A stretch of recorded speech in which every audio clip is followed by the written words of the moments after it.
mm, la verdad me entusiasma muchísimo que exista esta inquietud, ¿verdad? Que nos estemos preguntando por la equidad de género dentro de CAM, y yo diría dentro de la escuela y obviamente dentro de todo el desarrollo de la producción audiovisual en el país, ¿verdad? Pero especialmente en las áreas técnicas. Dicho esto, a veces, no sé, cuando yo tenía la edad de ustedes, yo decía, pero ¿por qué las mujeres pasamos 5.000 años viviendo el patriarcado bajo la suela del zapato sin rebelarnos? O sea, ¿por qué aceptamos estas condiciones de discriminación tan duras? Porque honestamente han sido muy duras a lo largo de mucho tiempo.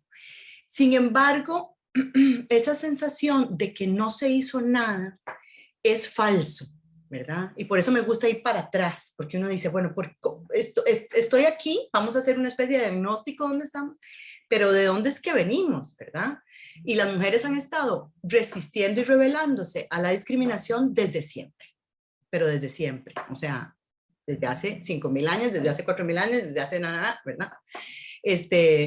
Y lo cierto es que los derechos que hemos alcanzado, digamos, si uno se pone a ver el derecho al voto, el derecho a divorciarse, el derecho a heredar, a poseer bienes, el derecho a la anticoncepción, o sea, el más antiguo de esos derechos tiene 120 años, ¿verdad?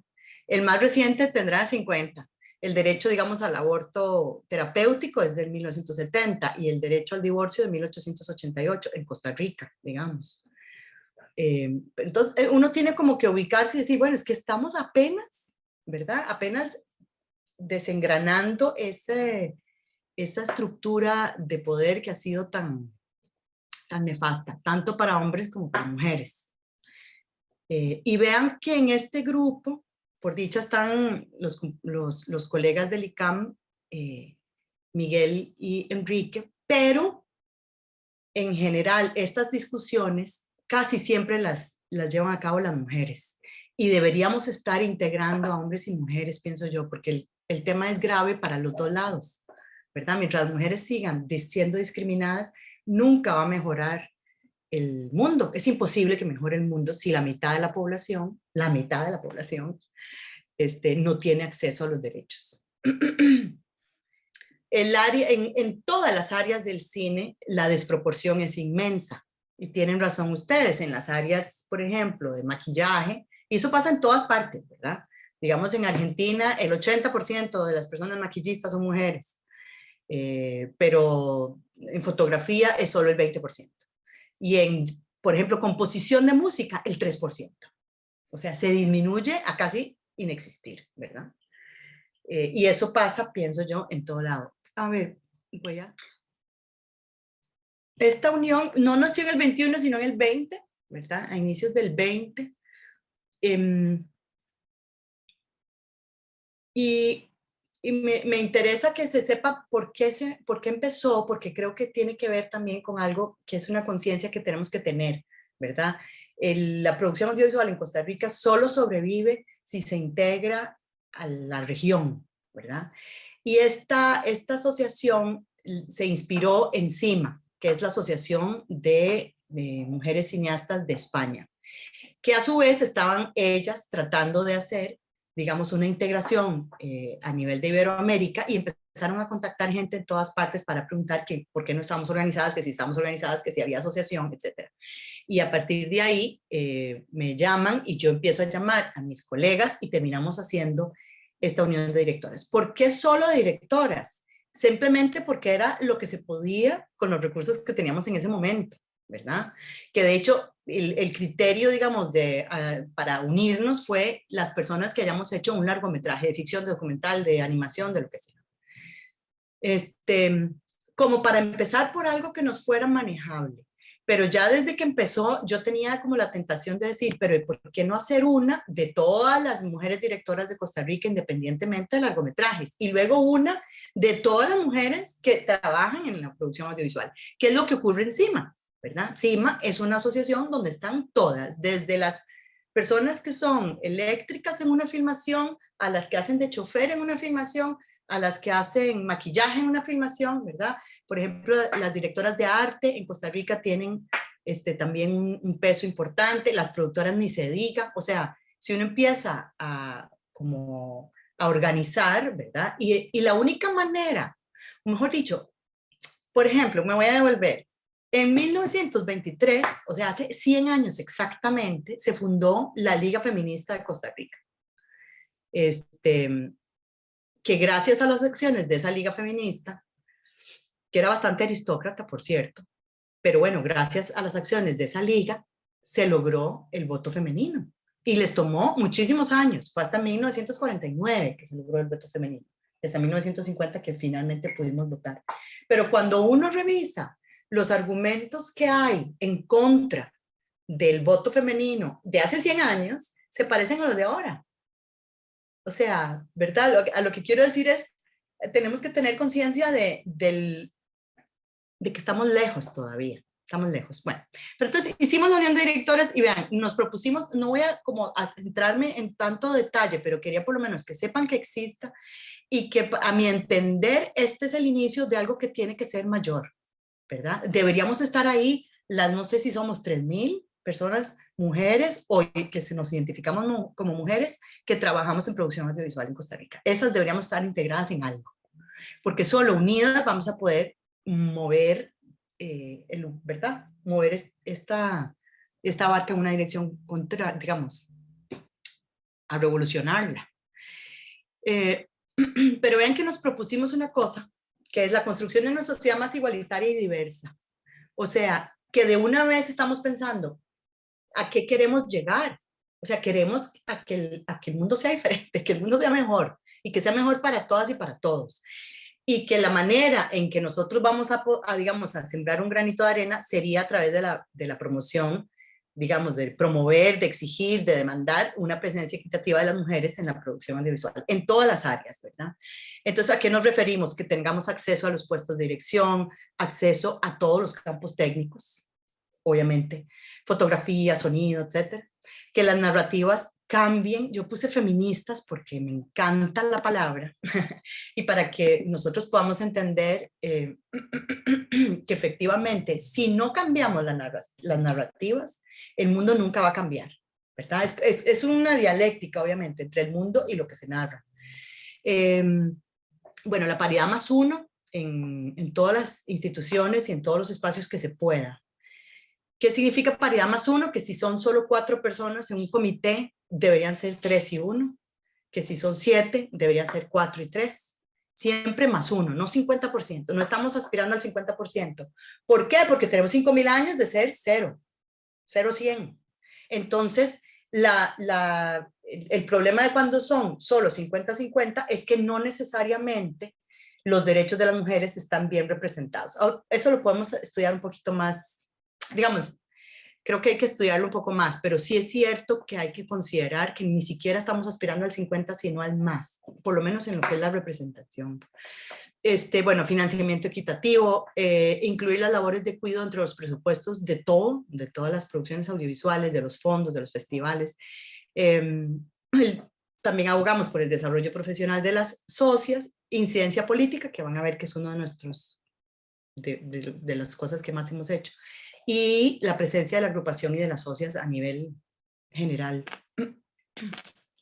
No sé cómo hacer para que avance. Se quedó pegado, ok. Entonces, digamos, se fundó y empezamos con 2 acciones que pienso yo que tienen que ver. O sea, digamos que trabajamos como por grupos, por comisiones, considerando lo que a cada persona le puede resultar interesante trabajar en ese momento, ¿verdad? Y entonces tratamos de impulsar la ley de cine, por un lado, y luego se presentó en el año 21 una ley, un proyecto de ley para traer inversión extranjera cinematográfica al país. Y esta ley era excluyente, no solo de las mujeres, sino de todos los costarricenses, de todos las y los productores costarricenses. Entonces nos involucramos muy de lleno a trabajar en ese proyecto de ley, a tratar de transformar las mociones de ese proyecto de ley. Esta ley se estuvo trabajando como muy de espaldas al gremio, muy cerradito, y cuando llegó a conocimiento de nosotros en la unión, dijimos, no, pero un momento, se pueden hacer cosas respecto a eso. Ahora les voy a contar un poquito más sobre eso. Y también trabajamos, bueno, por ejemplo, cosas como esta, que estaban tratando de destituir al director del Centro de Cine y también intervenimos en eso. Voy a pasar a esta filmina porque aquí resume un poquito. Trabajamos en relación a transformar las bases del Fondo Fauno, ahora les cuento en qué sentido, a esto de la Ley de Atracción de Inversión Fílmica. También trabajamos en la Red Iberoamericana, esto es con CIMA España, tratando de organizar que existan asociaciones en todos los países donde no había y que nos integremos. Es complicado eso, pero ahí va. Digamos que, por ejemplo, no había asociación en Perú y a partir de estas acciones hay asociación en Perú. No había también en Guatemala, porque así como en Costa Rica tenemos 30 directoras de cine, de momento, y creciendo a velocidad de la luz por dicha, en Guatemala había hasta hace 6 años una solamente. Ahora hay más, pero no muchas más todavía, ¿verdad? O sea, en Centroamérica la situación también es grave. Bueno, cláusulas contra el acoso sexual y laboral. Hicimos unas gestiones para apoyo durante el COVID. Formamos parte de la red de emergencia cultural.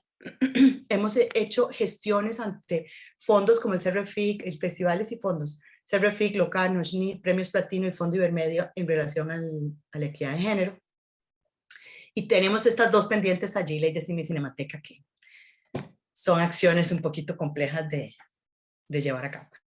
Pero bueno, este es uno de los pienso yo, de los logros que nos pueden dar claridad sobre cosas que podemos hacer cuando estamos unidas, ¿verdad? Que fue transformar las bases del Fondo Fauno, que no sé si todas saben lo que es el Fondo Fauno, pero es un fondo estatal que da apoyo a proyectos cinematográficos. Es anual. Originalmente era un fondo, me parece que de 250 millones de colones, así empezó siendo. Pero es un fondo que ahora, a partir de la otra ley, de esta ley que les voy a comentar un poquito más adelante, tiene presupuesto, o sea, va a tener presupuesto no solamente asignado anualmente, sino ya de manera, digamos, por ley, porque el Fondo Fauno no está soportado por una ley, o sea que si cambia gobierno lo pueden quitar. Pero bueno, en todo caso, ese fondo que empezó siendo pequeño, que va a ir creciendo y se va haciendo cada vez más importante, a partir de ahora en las bases se exige que el 50% de los proyectos apoyados sean dirigidos por mujeres y que las jefaturas más relevantes de esos proyectos también sean de mujeres, no solamente la dirección, sino todas las jefaturas, dirección de fotografía, dirección de sonido, dirección de arte, producción, composición de música, me queda montaje, o sea, todas esas áreas tienen que tener, o sea, la mitad de los proyectos tiene que tener en su crew, perdón, el 100% de los proyectos tienen que tener en su crew un 50% de jefaturas de mujeres. La ley de atracción, para no entrar en mucho detalle, estas fueron algunas de las mociones que propusimos que vean. La más importante, que era la paridad de género, no se logró incluir. Pero es importante que nosotros sepamos, volviendo a por qué Costa Rica tiene tantas mujeres directoras. Vean, Costa Rica tiene, yo no sé si está directamente relacionado, pero es interesante de saber. La primera ley, si mal no recuerdo, es la convención del 84, que fue una convención que Costa Rica firmó en Nueva York contra la discriminación de la mujer. Y luego, en la primera ley, que ustedes tal vez no han oído hablar, pero, o no sé si la han oído hablar, pero se llama la igualdad real de la mujer, así se le llamaba, que fue del año 86. Y esa ley que está vigente exige que todos los espacios privados o públicos tengan ¿verdad? Procuren una paridad de género, ¿verdad? Ahí está en las leyes de Costa Rica del año 86. No siempre se hace cumplir, pero con esos argumentos y con todo lo que Costa Rica ha firmado de las convenciones de Belén de Pará, de Beijing, que es del 95, ¿verdad? En términos legales, o sea, en términos de leyes firmadas y de convenios firmados internacionales, Costa Rica está dentro de los países, digamos, con mejor desarrollo en América Latina. No todos los países tienen leyes tan buenas como las nuestras. que eso es una cosa que tenemos a favor. Pero bueno, volviendo a la ley de atracción, una cosa que sí se logró fue que esta ley no fuera solamente en beneficio de los inversionistas extranjeros, que esa era la propuesta inicial, sino también en beneficio de los productores locales, ¿verdad? O sea, se atrae inversión extranjera, pero no solamente para proyectos extranjeros, sino también para proyectos locales. Y un porcentaje de ese dinero que se va a generar con estas películas de afuera que se vengan a filmar a Costa Rica va para el Fondo FAO. Ese es de verdad, es un logro, parece menor, pero es un logro enorme porque desde el año 2003 hemos presentado 5 proyectos de ley a la Asamblea Legislativa para tener una ley del audiovisual y no se ha podido, ¿verdad?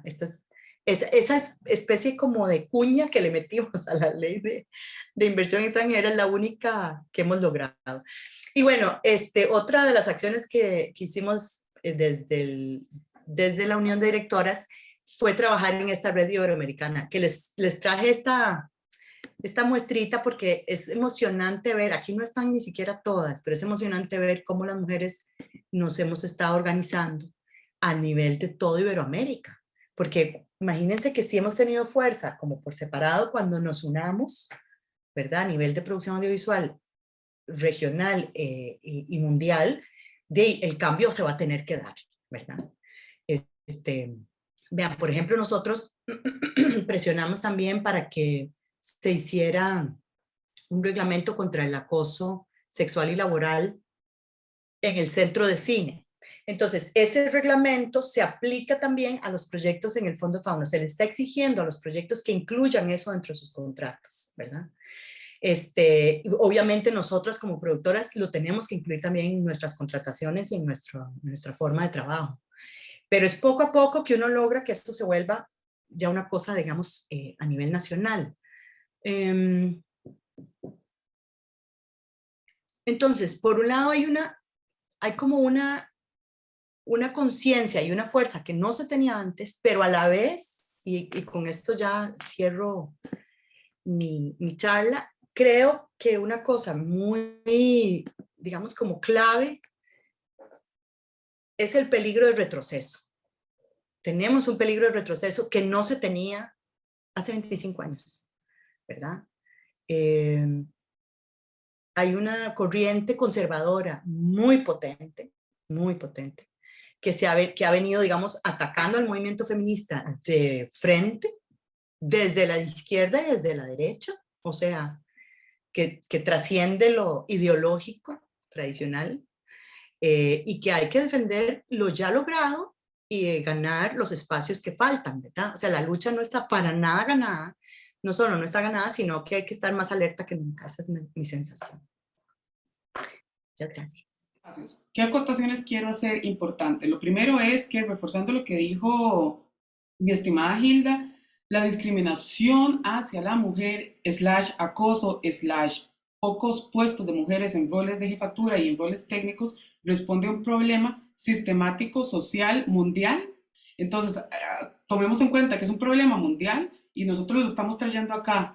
Pero no es solo en la industria, o sea, no es solo en Costa Rica, es en el mundo, no solo es en la industria cinematográfica y audiovisual, sino en todas las industrias. Entonces, como partiendo de eso, creo que es una consecuencia de la normalización del patriarcado a nivel mundial y que, pues, de ahí, estamos muy lejos de llegar a donde tenemos que llegar, pero sí voy a terminar no se preocupen, sí voy a llegar a un lugar feliz porque sí creo que hemos mejorado mucho. Yo misma les puedo decir, de ser estudiante a ser profe en mi relación con el antes se probaba Oricam, las cosas sí cambiaron mucho. Entonces sí quiero como decir que vamos a terminar con una nota feliz. Yo creo muchísimo en que cualquier proceso debe generar alegría y placer, y creo que la forma de generar más placer desde la niñez temprana, el placer bien entendido como lo que le causa felicidad y bienestar a las personas, es el juego.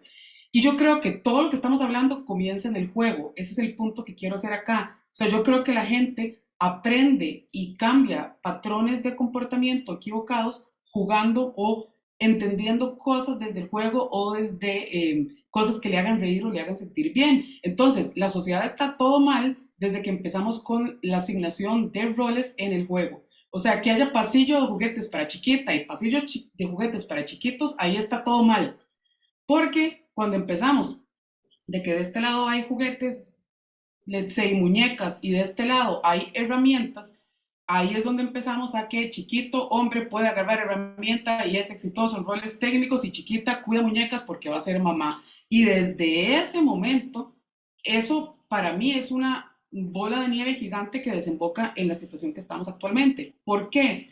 Porque inclusive vean ustedes, cuando ustedes pasan y están los técnicos hablando ahí en el ICAM, o si lo ven en una película mientras están en los ratos tranquilos ahí o de descanso, pregúntenselo a Mara ahora, cuando las personas nos referimos a las cámaras, a los micrófonos y a el nuevo filtro, la nueva lucecita que compramos, todo el mundo se refiere a mis juguetes.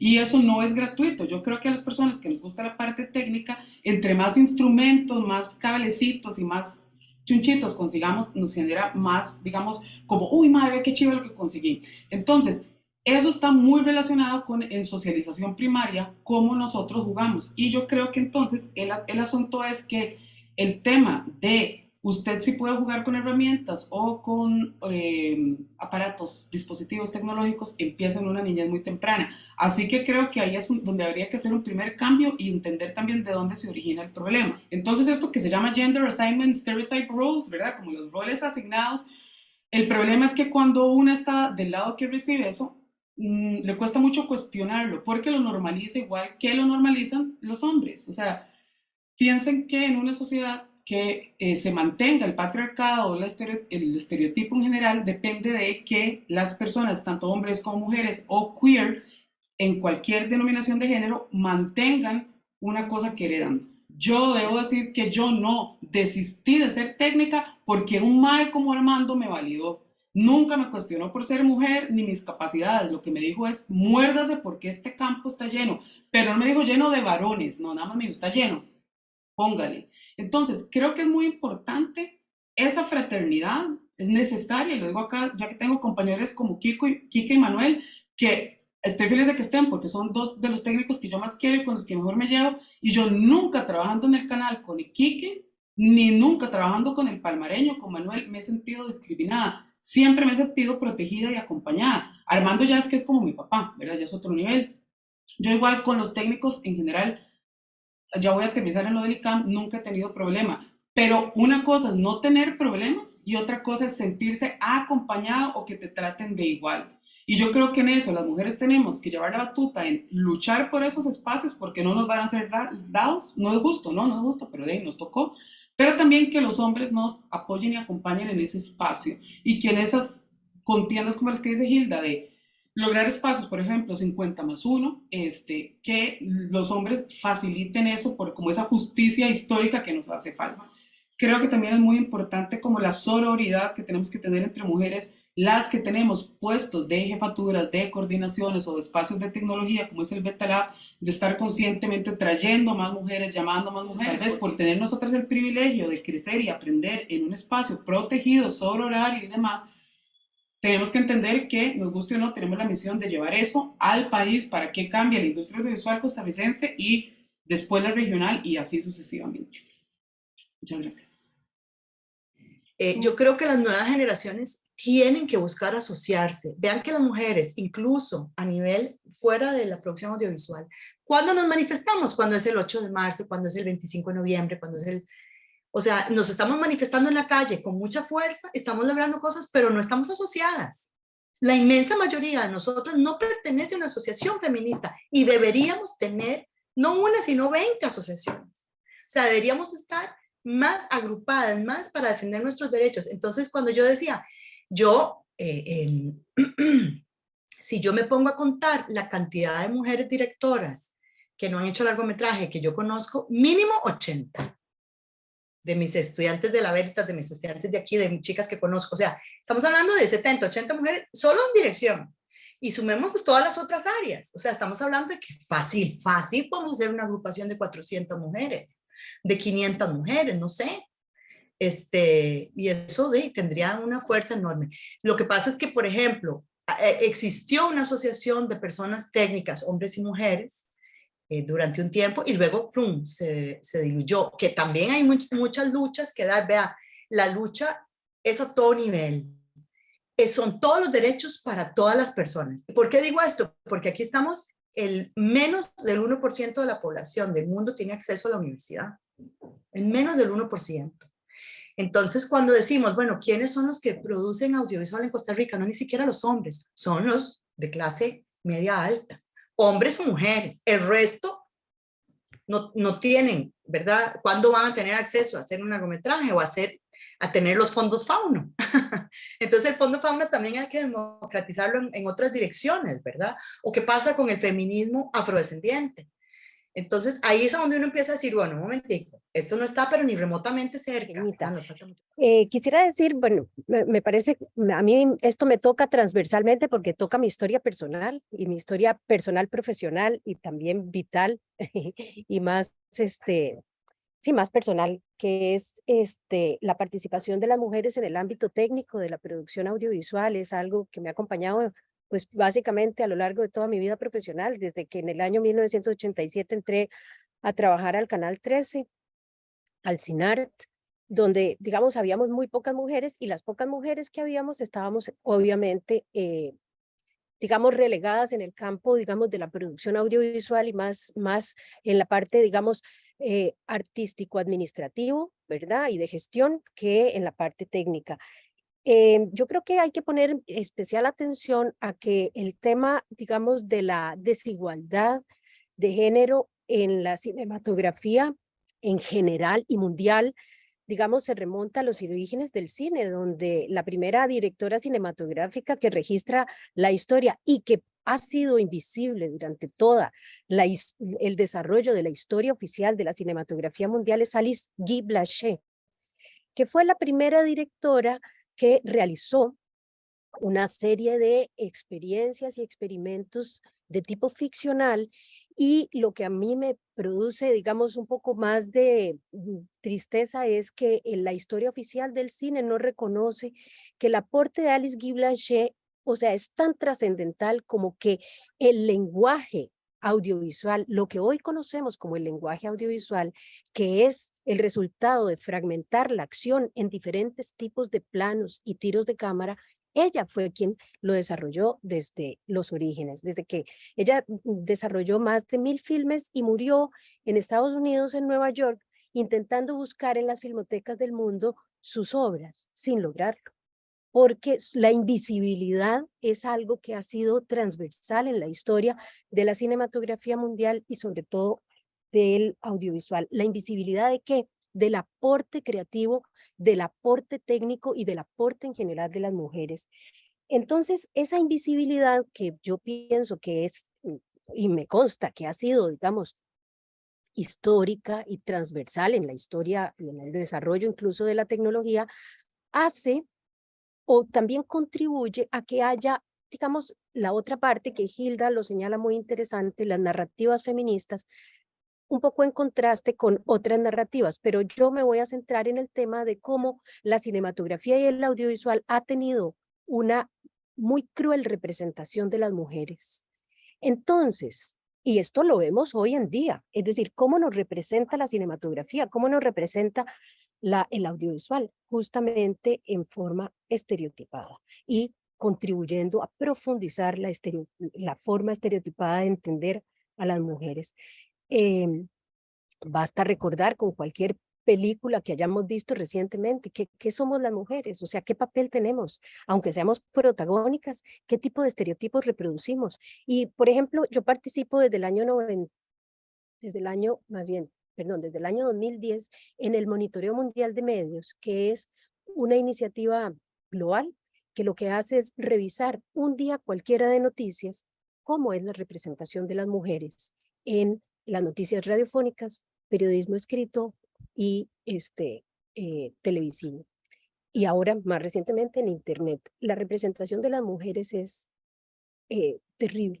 Todavía en el último monitoreo mundial de medios realizado en el 2021, aparecemos siendo apenas el 6% de las voces autorizadas para todos los temas, cuando en realidad la composición de los trabajos es distinta, ¿verdad? Entonces, insisto en el tema de la representación y la invisibilidad como dos elementos y dos factores que históricamente han generado que haya poco espacio a que las mujeres tengan el terreno fértil para tener una aspiracional de trabajar y aportar en el audiovisual. No se ven.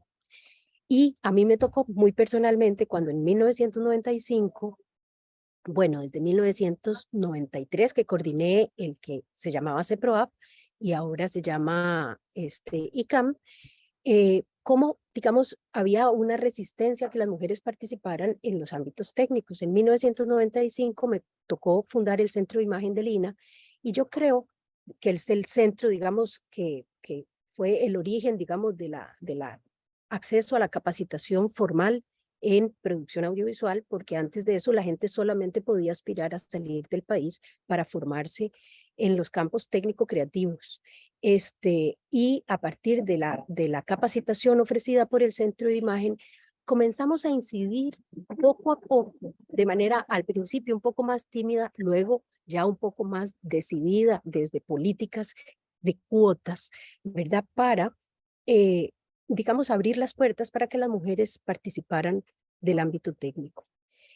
Creo que el papel de la capacitación y del acceso a la educación ha sido fundamental, primero con el Centro de Imagen de Lina, luego decididamente con la Escuela de Ciencias de la Comunicación Colectiva, más tarde, a partir del 2003, con la creación de la carrera de cine y televisión de la Veritas. Esto fue abriendo puertas y esas puertas las tomaron las mujeres, ¿verdad? Las terminaron de abrir las mujeres muy valientes, mujeres muy valerosas, lo que no significa que antes de esto no hubiera habido mujeres valientes dirigiendo y trabajando en los campos técnicos. Digamos que yo sí, desde el punto de vista de lo que nos compete, que es el curso de tendencias, creo que, digamos, la historia reciente de la producción audiovisual en Costa Rica ha dado, digamos, síntomas, no tendencias, de que la participación de las mujeres es creciente, es decidida, se está tomando los ámbitos técnicos con mucha fuerza y mucha valentía, porque todavía hay que resistir una gran cantidad de formas, digamos, hostiles de trabajo, digamos, en la cotidianidad de los espacios laborales. Esta reconfiguración de los crew, esta reconfiguración de los equipos de trabajo, habiendo cada vez más mujeres participando en el ámbito técnico, creo que nos da muchísima esperanza. Pero yo creo que hay que tener acciones positivas y, digamos, afirmativas. Bueno, muchas gracias por la invitación. Yo soy Mar, me gradué el año pasado de el Bachi de Comunicación Audiovisual y bueno, yo hice mi práctica asistiendo sonido porque tenía muchas ganas de aprender sonido directo, entonces decidí usar mi práctica para justamente como adquirir ese conocimiento técnico. Y a partir de eso, bueno, ya llevo como todo ese tiempo trabajando en sonido. He tenido la oportunidad de ser mixer en un largo y en varios cortos. Y ahorita en lo que más trabajo es como en series como para tele, como para Teletica y así. Entonces les voy a contar un poco de mi experiencia. Lo primero que quería comentarles es que yo siento que el problema inicial es la representación, como que una como chica le cuesta imaginar siquiera que ser técnica es una posibilidad porque es algo que no ha visto. Y bueno, te fijo, yo tuve como la gran oportunidad de tener un montón de ejemplos en la escuela de mujeres que trabajan en esto, incluso de mujeres sonidistas, como Lari, también como Nayuribe y Pilar, que son como las que, ¿verdad? Las que se dedican como a esta área dentro de la escuela. Y, pero aún así, digamos, es súper complejo como, o sea, darse cuenta de que no hay técnicas, actualmente ya no, ya que Pilar no está en la escuela y que es algo como muy difícil de ver. Pero lo más complejo de todo es que, como lo decía Lari, estamos en una burbuja, digamos, la escuela es como un paraíso en cuanto a eso, como porque podemos tener acceso a ese tipo de ejemplos, pero más allá de eso, cuando una entra al mundo laboral, ¿verdad? Y que tarde o temprano tiene que llegar ese momento, lastimosamente, una se encuentra como siendo, al menos en mi caso, me ha pasado la única mujer en puestos técnicos, ¿verdad? Una ve muchísimas mujeres productoras, muchísimas mujeres haciendo arte y maquillando, pero es súper atípico ver una mujer directora de foto. Que esto pasa muchísimo menos en publicidad y como en grabaciones comerciales, ¿verdad? De fijo hemos visto que en Costa Rica, que también es un caso atípico donde hay muchas directoras que sacan pelis y son como grandes directoras, pelis muy buenas, em, pero eso no es algo que se traslade al resto de los puestos, ¿verdad? Y también a mí me parece súper importante anotar que no es algo que pasa únicamente por el género. Ser una mujer en puestos técnicos también implica como una inversión bastante grande de dinero, ¿verdad? Porque para poder trabajar en cosas técnicas, a diferencia, no sé, por ejemplo, de trabajar en producción, una tiene que tener equipo que es muy caro y que es complejo de conseguir. Mi experiencia, bueno, y más que todo en sonido, que no existe como un rental especializado en sonido, sino que los rental de fotos por allá tienen grabadoras y tienen cosas. Mi experiencia de la cual estoy muy agradecida es que yo aprendí de este sonidista de Sergio, que me parece como una historia muy similar a la que Lari compartía con Armando, que él ha sido como esta persona que me abrió las puertas como del conocimiento del sonido y además me ha confiado muchas veces como su equipo y como para poder trabajar de esto, porque realmente es muy complejo. O sea, si yo hubiera tenido que tener todo el equipo que he usado para trabajar, no podría trabajar como técnica. Em, También están como las herramientas, ¿verdad? Que una se siente como súper desprovista de, como, sí, de herramientas para sobrellevar los problemas que pasan. En mi experiencia, y yo llevo muy poco tiempo trabajando en esto, me ha pasado reiteradas veces, me ha tocado tener que vivir experiencias de acoso sexual, incluso como de contacto físico y en momentos en donde yo estoy como únicamente haciendo mi trabajo. Muchas veces me ha pasado microfoneando, ¿verdad? Como microfoneando a un hombre y bueno, ustedes saben que para microfonear hay que levantar la camisa, hay que meter el transmisor como dentro del pantalón y el micrófono se tiene que poner en medio del pecho. En realidad es un momento de vulnerabilidad y es como bastante íntimo, pero es un trabajo, ¿verdad? Es como algo que se tiene que hacer para que la producción salga bien y muchas veces he recibido comentarios como toque todo lo que quiera, o sí, ya que le hace un montón no me tocan, o que me digan, a mí me gustó, ¿verdad? Mientras yo estoy haciendo como mi trabajo y son cosas que obstaculizan este videojuego en modo difícil, que es ser técnica mujer en espacios así, porque además, digamos, yo normalmente, como el formato, yo normalmente trabajo con Sergio a la par, ¿verdad? Como que yo microfoneo y él mezcla, pero han habido momentos en donde yo he tenido una asistente, una chica que también es de la escuela, que se llama Andre, y cuando yo estoy con ella, me tratan completamente diferente, digamos, los límites que tenían cuando tengo un compañero desaparecen cuando tengo una compañera mujer porque las bases del respeto se diluyen, digamos. Y me ha pasado también como ver esa diferencia y estar con ella y darme cuenta de que esos comentarios son aún más y aún más descarados y a ambas, ¿verdad? Por el hecho de ser mujer como que se entiende que estamos ahí como para entretener sí, como un objeto sexual del que se puede hablar libremente, ¿verdad? Otra de esas cosas, bueno, que menciono también es como la educación, ¿verdad? Como esta capacidad de acceder a estos conocimientos es un poco compleja. Y también la edad, yo me he sentido también, he sido muchas veces la persona más joven en rodajes y también notado cómo por eso se piensa como que yo no sé hacer lo que estoy haciendo, como que no tengo idea.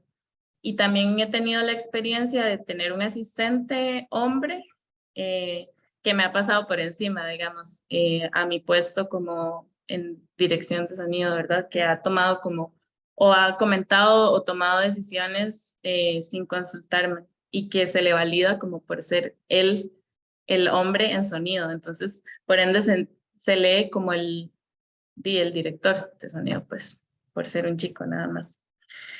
Y bueno, una de las preguntas que pasaban las chicas era cómo responder a esto, ¿verdad? O cómo una ha podido lidiar con esto.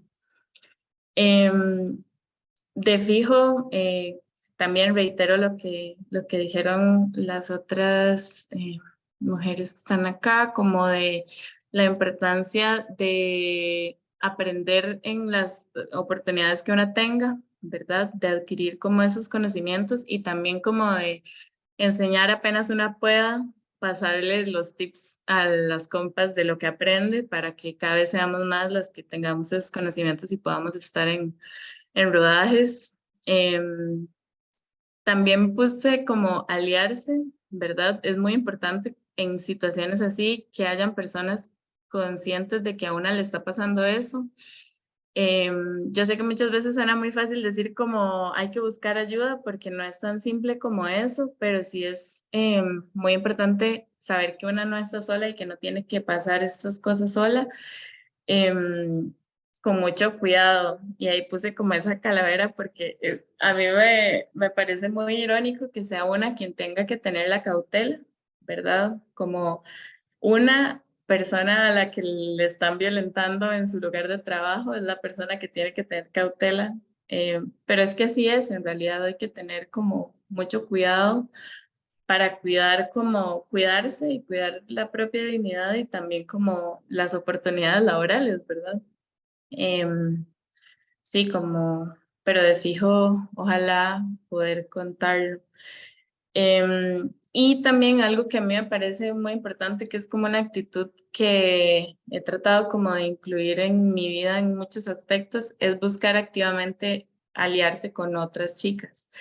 Que si a una le preguntan como que si conoce a tal persona que haga un puesto, como pensar que si una llama a las compas, o sea, casi siempre son las que tenemos como menos trabajo y las que nos es más difícil llegar a los espacios, como decir, activamente colaboremos entre chicas. Ahorita yo estoy empezando un proceso que me parece súper lindo, que es de una tesis de la Veritas, que se llama Rojo Pink, donde se propone que todo el crew sean solo chicas y me parece como muy esperanzador que algo así pueda pasar, como, y ya hicimos un ensayo y de verdad que se siente la diferencia como de estar en set solamente con chicas, o sea, es una experiencia como demasiado hermosa y que creo que es muy importante buscarla también porque muchas veces una es la única mujer y solo estar como rodeada de chicos y definitivamente eso ya implica que pueda ser un espacio peligroso e inseguro, lastimosamente, pero así es el mundo en el que vivimos.